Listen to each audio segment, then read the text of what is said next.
اعوذ باللہ من الشیطان الرجیم بسم اللہ الرحمن الرحیم۔ آج ہم آئے ہیں غزوہ خندق کے مقام پہ۔ غزوہ خندق جو ہے یہ سامنے جو پہاڑ آپ کو نظر آ رہا ہے اس کو کہتے ہیں جبل صلا۔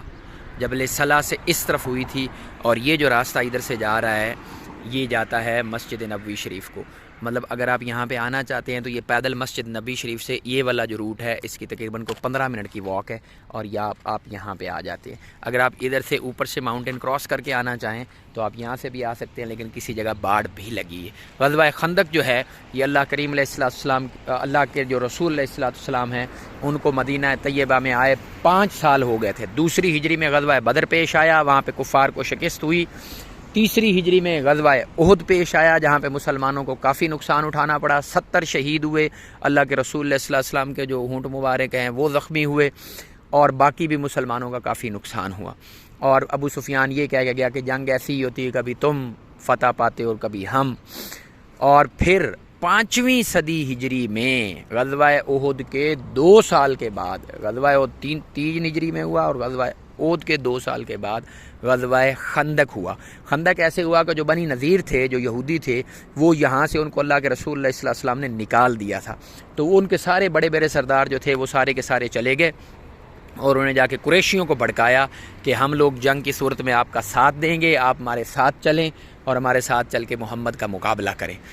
تو انہوں نے کہا قریشیوں نے کہ ہم اس بات کو ہرگز نہیں مانیں گے جب تک تم لوگ ہمارے خداؤں کو سجدہ نہیں کرو گے۔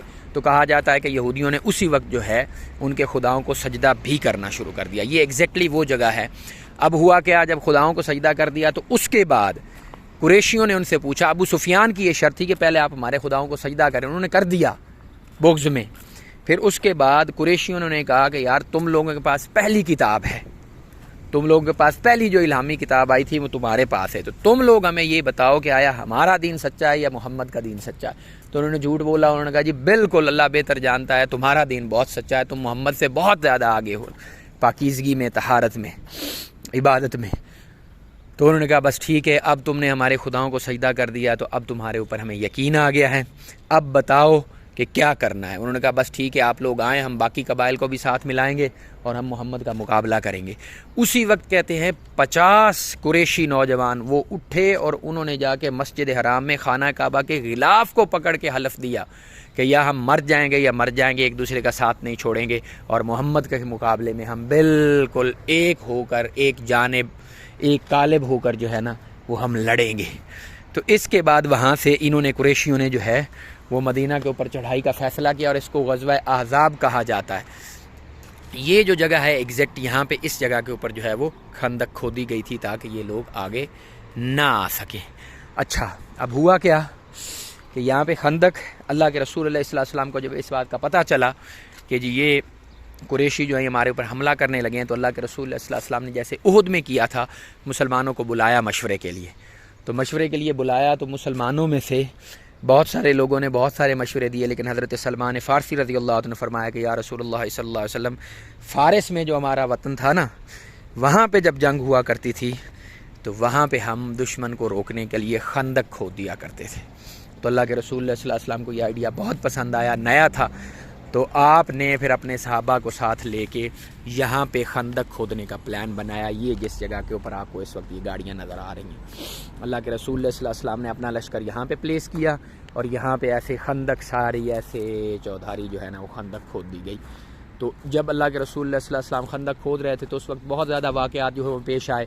ایک واقعہ آیا کہ ایک صحابی تھے حضرت اسد بن بشیر، یہ حضرت اس طرح سے میں غلط نام نہیں لینا چاہتا، ان کی بیٹی تھی، وہ تشریف لائی، خندق کھود رہے تھے صحابہ، وہ تشریف لائیں اور انہوں نے پیالے کے اندر کھجوریں تھیں، وہ انہوں نے دینے کی کوشش کی اپنے والد کو۔ اللہ کے رسول اللہ صلی اللہ علیہ وسلم نے پوچھا کیا لے آئی ہو؟ فرمایا یا رسول اللہ کھجوریں لے کے آئیں۔ تو اللہ کے رسول اللہ صلی اللہ علیہ وسلم نے وہ کھجوریں پکڑ لیں، وہ کھجوریں اتنی تھیں کہ 2 ہاتھ بھر جاتے تھے۔ اللہ کے رسول اللہ صلی اللہ علیہ وسلم نے ان کھجوروں کو اپنے ہاتھ میں لیا، صحابہ کو کہا یہاں پہ نیچے ایک کپڑا بچھا دو۔ تو اللہ کے رسول اللہ صلی اللہ علیہ وسلم کے کہنے پہ نیچے کپڑا بچھایا گیا اللہ کے رسول صلی اللہ علیہ وسلم نے ساروں کو بلا لیا اور فرمایا میں ایک ایک کر کے کھجور اس میں ڈالتا جا رہا ہوں، تم لوگ اٹھا کے کھاتے جاؤ۔ صحابہ بہت بھوکے تھے، اللہ کے رسول صلی اللہ علیہ وسلم کے ہاتھ سے ایک ایک کھجور گرتی رہی اور سارے صحابہ نے رج کے جو ہے وہ کھجوریں تناول فرمائیں، اور ابھی بھی کھجوریں جو اللہ کے رسول صلی اللہ علیہ وسلم کے ہاتھ میں اسی طرح سے موجود تھی۔ ایک تو واقعہ یہ پیش ہے، دوسرا مشہور زمانہ واقعہ حضرت جابر رضی اللہ تعالیٰ عنہ کا جو ہے کہ وہ گھر میں ساروں کو لے کے گئے اور اللہ کے رسول علیہ السلام کی برکت سے 1000 صحابہ کا جو لشکر تھا انہوں نے رج کے وہاں پہ کھانا کھایا۔ اب قریش جب آئے ادھر سے، انہوں نے آ کے دیکھا کہ یار یہ تو بہت اچھی چال ہے، ہم نے تو زندگی میں یہ کبھی نہیں دیکھی کہ خندق، تو انہوں نے دیکھتے ہی بول دیا کہ یار یہ بہت اچھی، مطلب جنگ کی بہت اچھی حکمت عملی ہے جس نے بھی کی ہے۔ اب قریش آئے تھے 15000، اس کو غزوہ احزاب کہتے ہیں، ہر قبیلے کے لوگ جو تھے وہ اس میں شامل تھے، غزوہ احزاب کی صورت میں حزب قبیلے کو کہتے ہیں۔ وہ سارے مل کے آئے اللہ کے رسول صلی اللہ علیہ وسلم کے ساتھ، 3000 جانثار صحابہ تھے۔ اب جب انہوں نے آ کے یہاں پہ خندق کو دیکھا نا تو ان کی ہمت نہیں پڑی کہ وہ خندق کو کیسے کراس کریں، کیا کریں۔ بہت ساری جگہوں سے انہوں نے خندق کراس کرنے کی کوشش کی لیکن ہو نہیں سکا۔ ایک بندہ ہے نوفل بن عبداللہ، اس نے، بہت بڑا نوجوان تھا، بہت بڑا مطلب شاہ سوار تھا، اس نے ایک جگہ سے کوشش کی کراس کرنے کی تو وہ نہیں کر سکا، وہ گر گیا، اس کا گھوڑا اندر گر گیا اور اس کی گردن کی ہڈی ٹوٹ گئی اور وہ وہیں پہ فنار ہو گیا۔ اسی طرح سے یہ کافی دن جو ہے یہ غزوہ خندق جو ہے وہ چلتا رہا۔ یہاں پہ انہوں نے لکھ کے اس کی ہسٹری لگائی ہوئی ہے، میں آپ کو پڑھ کے بتا دیتا ہوں۔ غزوۃ الخندق احزاب اوپر لکھا ہوا ہے، غزوہ احزاب، اور یہ ہسٹری اس کی لکھی ہوئی ہے۔ بیٹل آف خندق الاحزاب battle occurred in the year 5 after Hijri. It was known as Al-Khandaq relative to the trench dug by the Prophet peace be upon him sallallahu alaihi wasallam north of Al-Madinah, aiming to deter the parties Al-Ahzab and stopping them from entering Al-Madinah. Among the monuments linked to the battle of As-Sila mountain where the Muslims army is mentioned to camp between it and trench. مطلب یہ پیچھے پہاڑ تھا، آگے مسلم army تھی اور اس side پہ خندق تھی۔ اچھا جی، Al-Fateh Mosque located west of the mountain where the Muslim army camped, and they are 4 in number. The first of which is Al-Fateh Mosque located on top of the portion of As-Salah mountain where the Prophet ﷺ prayed in its place and appealed against Al-Ahzab for days, and his appeal was answered. The remaining mosques were known by the names of companions, and they are Abu Bakr Siddiq Mosque, Ali ibn Abi Talib Mosque, Al-Salman Farsi Mosque, may Allah be pleased with them. The mosques were probably built during the reign of Umar bin Abdul Aziz radiyallahu anhu an Al-Madinah 80 سے لے کے 93 ہجری تک in the Umayyad period. Later 2 other mosques were built in Al-Khandaq battlefield, and they are Umar ibn Khattab Mosque and Saad bin Muaz Mosque. These mosques were renovated during the Islamic period. تو یہ یہاں پہ تاریخ لکھی گئی ہے۔ پھر یہی ہوا کہ کفار جو ہیں وہ یہاں پہ بیٹھے رہے کافی عرصہ، تھوڑی تھوڑی جو ہے وہ جنگ ہوتی رہی۔ ایک جگہ سے خالد بن ولید جو تھے انہوں نے کراس کرنے کی کوشش کی تو آگے اسید بن حذیر رضی اللہ تعالیٰ تھے، انہوں نے آگے سے ان کو روکا۔ مسلمان کبھی کبھی آتے اور ادھر سے آ کے تیر اندازی کرتے، ان کو بھگا دیتے پیچھے واپس۔ وہ جہاں کہیں سے آگے آنے کی کوشش کرتے تو آگے مسلمانوں کا لشکر ہوتا، وہ ان کو پیچھے دھکیل دیتا۔ تو بہرحال بیٹھے بیٹھے پھر اللہ کے رسول علیہ السلام نے دعا فرمائی کہ یا اللہ ان سے ہماری جان چھڑا، ان کے اوپر عذاب نازل فرما۔ تو جبریل امین آئے، انہوں نے کہا جی ہم، اللہ نے آپ کی دعا قبول کر دی اور ہم آندھی کے ساتھ جو ہے وہ آپ کی مدد کریں گے۔ تو اللہ کے رسول علیہ السلام کی دعا جو ہے وہ ظہر اور عصر کے درمیان قبول ہوئی اور ان کے اوپر سرخ آندھی چلائی گئی۔ سرخ آندھی کے چلنے کی وجہ سے وہ جتنے کفار تھے ان کے خیمے اکھڑ گئے، ان کے چولہے بجھ گئے، ان کے جانور، وہ خود بھی اندھے ہو گئے۔ تو اللہ کے رسول علیہ السلام نے فرمایا کہ کون ہے جو جا کے کفار کی خبر لا کے دے؟ تو کہتے ہیں کہ آپ کی جو پھپھی کے بیٹے تھے حضرت زبیر ابن عوام، وہ کھڑے ہوئے۔ اللہ کے رسول علیہ السلام نے فرمایا بیٹھ جاؤ۔ دوسری دفعہ پھر فرمایا تو حضرت زبیر کھڑے ہوئے۔ تیسری دفعہ پھر فرمایا تو حضرت زبیر رضی اللہ تعالیٰ عنہ جو ہے وہ کھڑے ہوئے۔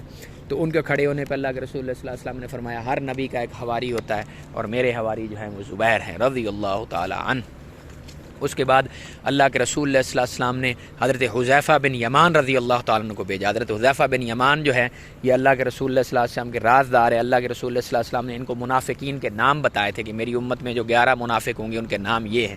حضرت عمر نے ایک دفعہ ان کو پوچھا تھا رو کے کہ یہ بتا دو میرا نام اس میں ہے کہ نہیں ہے، تو آپ نے فرمایا تھا نہیں عمر تیرا نام اس میں نہیں ہے۔ تو حضرت حذیفہ بن یمان رضی اللہ عنہ کو بھیجا کہ جاؤ خندق کے اس پاس جاؤ اور کفار کا جا کے پتہ کر کے آؤ. تو وہ کافی تھکے ہوئے تھے. اللہ کے رسول صلی اللہ علیہ وسلم نے ان کے لیے برکت کی دعا فرمائی. تو وہ گئے.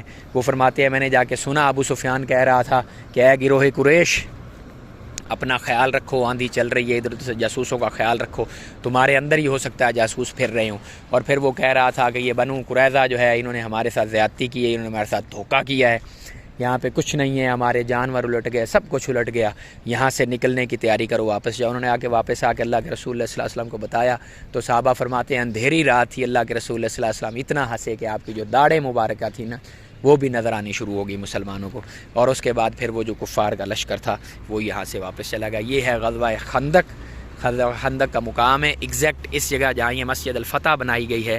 یہاں پہ اللہ کے رسول علیہ السلام کا لشکر تھا, یہاں پہ اس جگہ کے اوپر وہ خندق تھی اور ادھر سے کفار آئے تھے. اس کے بعد آگے جو یہاں کی مساجد ہیں, سب المساجد کہا جاتا ہے, ان مساجد کے بارے میں میں آپ کو تھوڑا سا بریف کروں گا. اللہ کریم اس میری کوشش کو قبول فرمائے.